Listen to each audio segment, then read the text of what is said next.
Mereka hanyalah sekelompok orang yang menjadi kaki tangan para politisi yang sangat licik. Dan perhatikanlah orang-orang tersebut, yang itu saja orangnya, tidak berubah-ubah. Jadi memang benar mereka bukan memperjuangkan atau membawa aspirasi rakyat, tetapi mereka adalah para jongos, ya, atau buzzer yang lagi kelaparan, kan? Mereka yang berteriak-teriak people power itu adalah orang-orang yang sudah sering disebut sebagai kelompok barisan sakit hati.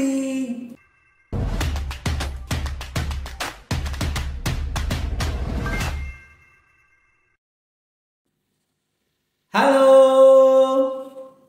tampaknya gejala Pilpres 2014 dan 2019 yang lalu akan kembali terulang. Namun kali ini bukan lagi Jokowi versus Prabowo, tapi Ganjar versus Prabowo.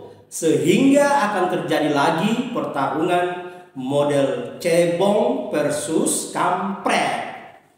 Lah, Anies gak ikutan nyapres. Mengenai Anies, mungkin saat ini lagi berpikir keras bagaimana masalah yang meliputi koalisinya ini bisa segera diselesaikan. Ada beberapa poin yang disinyalir yang menjadi penyebab gagalnya koalisi perubahan ini lolos Pilpres. Yang pertama adalah Demokrat yang dinilai tidak sabar untuk segera diumumkan dan dideklarasikan pasangan capres dan cawapres dari koalisi perubahan ini. Yang kedua, Demokrat memaksakan AHY untuk dijadikan cawapres. Namun Anies enggan menerimanya begitu saja.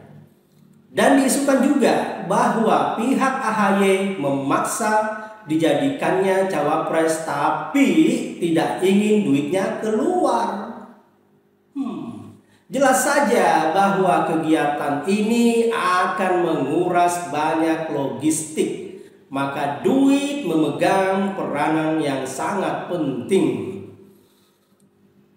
Terus bagaimana dengan PKS? Dan bagi PKS tidak ada masalah siapa cawapresnya asal cocok maharnya. Mahar yang penting, sangat penting, karena PKS sebenarnya tidak punya figur yang bisa dibanggakan. Tak ada nama yang mencolok. Kebanyakan kader PKS yang memimpin suatu daerah jarang melakukan gebrakan-gebrakan pembangunan. Terlihat hanya lebih menyukai zona nyaman dengan kursi yang empuk, sangat empuk. PKS bahkan tak peduli pada daerahnya meskipun jalan-jalan sudah pada rusak. Dan karena itulah Depok yang menjadi kekuasaan PKS pun akan terancam direbut. Nah, jika warga Depok yang paham ini, maka akan memilih Kaisang yang digadang-gadang akan bertarung di Pilkada Depok nanti. Dan bisa jadi yang akan terpilih dan menggeser orang-orang PKS. Nah, bisa jadi Kaisang akan terpilih dan menggeser orang-orang PKS. Ngeri kali ya. Itulah kenapa Nur Hidayat Wahid, salah satu pentolan PKS, sempat gerah. Oke, kembali pada poin bahwa Pilpres model cebong kampret akan terulang. Jadi ceritanya begini ya. Setelah Anies gagal dan terancam jadi pengangguran, maka banyak kemungkinan hal-hal yang akan terjadi pada Anies. Tapi intinya Anies tidak ikutan dan menyisakan hanya 2 kandidat yang akan bertarung di Pilpres 2024, yaitu Ganjar versus Prabowo. Nah, cerita selanjutnya, para gerombolan yang mengatasnamakan rakyat dan agama pun akan merapat kembali ke Prabowo. Dan hal ini tak bisa dihindari. Mereka akan berpikir bahwa inilah saatnya akan merebut kekuasaan dari Jokowi. Dan hal itu sudah terdengar dengan munculnya lagi orang-orang yang mengatasnamakan rakyat lalu meneriakkan kata people power, people power, people power. Padahal itu bukan keinginan rakyat, hanya keinginan mereka yang tampaknya dari awal sudah dikondisikan sejak tahun 2014. Di mana masa itu adalah awal Jokowi mulai menjadi presiden. Dan banyak kebijakan Jokowi yang membuat para bandar meradang. Maka dimulailah doktrin-doktrin yang menghantam Jokowi. Kita tidak bisa lupa bahwa di era pertarungan antara Jokowi versus Prabowo ada tuduhan PKI kepada Jokowi. Disitulah mulai muncul. Kemudian hinaan kepada Jokowi dan keluarganya pun kerap kali kita dengar. Tak bisa dilupakan itu semua.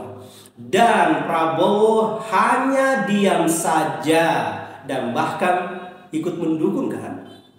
Apalagi Fadlizon, orang ini begitu getol menyerang Jokowi. Gerombolan orang-orang yang berteriak people power ini hanyalah semacam kelompok buzzer yang lagi mengajukan proposal. Iya, kelompok yang mengatasnamakan rakyat ini hanya ingin direkrut kembali sebagai tim penyerang yang menyerang Jokowi. Namun kali ini yang akan diserang adalah Ganjar. Karena sudah jelas Ganjar akan meneruskan kinerja Jokowi. Apalagi Ganjar kan dari PDIP juga. Jadi arahnya tampaknya sudah akan ke sana. Kelompok yang meneriakkan people power ini pada akhirnya akan masuk ke kelompok Prabowo dan pasti mendukung Prabowo. Karena jelas mereka berdalih bahwa salah satu people power itu adalah dengan tidak memilih orang yang dianggap curang. Nah, Jokowi dan yang akan meneruskan Jokowi akan dimasukkan dalam satu paket sebagai pihak yang curang. Padahal itu tak bisa dibuktikan, hanya tuduhan semata. Hal ini tidak jauh beda dengan isu-isu seperti isu PKI dan isu anti agama. Semua mereka bisa mainkan dengan cara-cara negatif. Jadi memang kampret engkajun, ya gaya-gaya seperti itu akan terjadi lagi. Tidak bisa dilupakan dan tidak bisa dihindari. Dan tim Prabowo bisa jadi akan menggunakan kelompok ini lagi untuk melakukan strategi serangan kepada Ganjar. Intinya mereka akan menggunakan berbagai cara bagaimana bisa kekuasaan yang selama ini lepas direbut kembali. Masyarakat harus jeli melihat bahwa penguasa otoriter Orba itu tidaklah hilang sama sekali. Kekuasaannya sudah mengakar dan membentuk sebuah lingkaran nepotisme yang begitu rakus, yaitu menguasai banyak sumber daya alam hingga memiliki kaki tangan yang setia membelanya. People power yang mereka keluarkan itu tidak akan bisa seperti gerakan yang menuntut Soeharto untuk mundur jadi presiden pada tahun 1998. Tidak akan pernah sama dan tidak akan bisa. Mereka hanya mengklaim bahwa rakyat yang menuntut, padahal mereka hanyalah para jongos yang sedang mencari posisi dalam kekuasaan. Mereka bukan malaikat. Dan mereka bukan orang-orang yang benar-benar bisa menegakkan kebenaran dan keadilan. Mereka hanyalah sekelompok orang yang menjadi kaki tangan para politisi yang sangat licik. Dan perhatikanlah orang-orang tersebut. Yang itu saja orangnya, tidak berubah-ubah. Jadi memang benar mereka bukan memperjuangkan atau membawa aspirasi rakyat. Tetapi mereka adalah para jongos, ya, atau buzzer yang lagi kelaparan kan? Mereka yang berteriak-teriak people power itu adalah orang-orang yang sudah sering disebut sebagai kelompok barisan sakit hati. Makanya mereka membentuk orkes sakit hati. Kita lihat, ada siapa aja?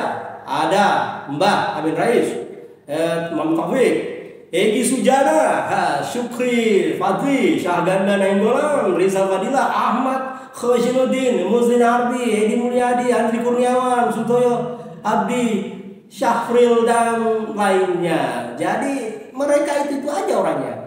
Jadi percaya mereka akan berjuang atas nama rakyat? Kalau saya tidak akan pernah percaya. Ya, berarti kalau masih percaya, berarti harus segera diperiksa ke psikiater. Jangan-jangan sudah tertular virus yang sangat kejam, lebih kejam dari virus corona. Harus berhati-hati. Begitulah pura-pura. Terima kasih.